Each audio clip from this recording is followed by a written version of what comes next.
Good afternoon. Imagine sitting in a hospital room, in the emergency room or in the hospital itself, and you're just full of anxiety, not because of the diagnosis or why you're there, but because of the hospital bill itself.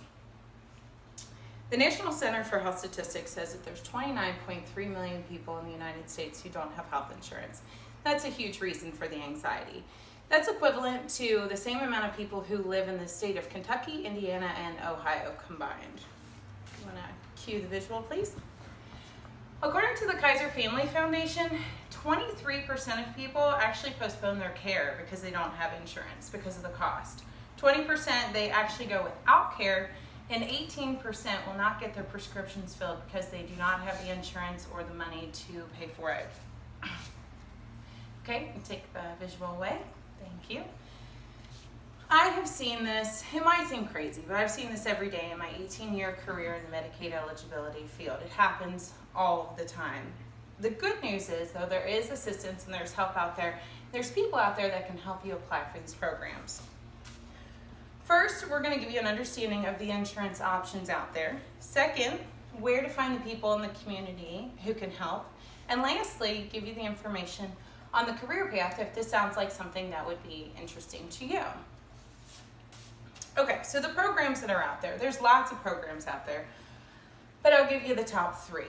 Medicaid is it's run by the state, and in the recent years, the only people that could get Medicaid are pregnant women, children, disabled, and people over 65.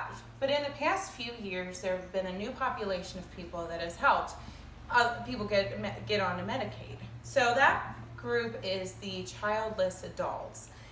The problem is that there's 33 states that have expanded. There's still 17 states that haven't expanded, so you would have to check your state. There are options out there and a lot more people that can get on Medicaid that would be on it years ago.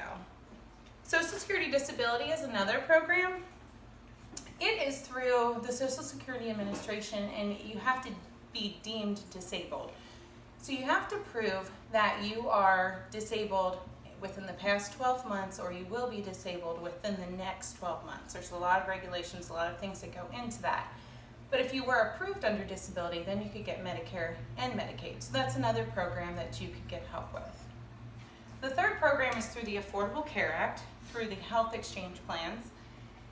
Now that is something where you have to go onto healthcare.gov and you would sign up for your plans. And of course, in recent months, a lot of people talk about the cost of those plans, and they talk about the options out there. There's very few options, which can be true, but there are people that can help you, and there's financial assistance available that can help drive that cost down.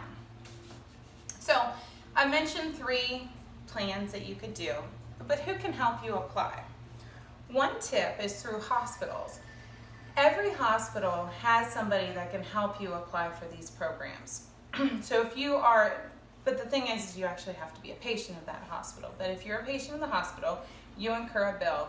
It's free of charge. They'll have somebody come to your room and help you apply for these programs. Also, you could do community health centers, clinics, or even a lot of times food banks have people who can assist you. Now, with the Affordable Care Act, they also have people called certified application counselors and navigators who can help you sign up for the Affordable Care Act plans and help you apply for all the assistance programs as well. So there is a lot of help within the community.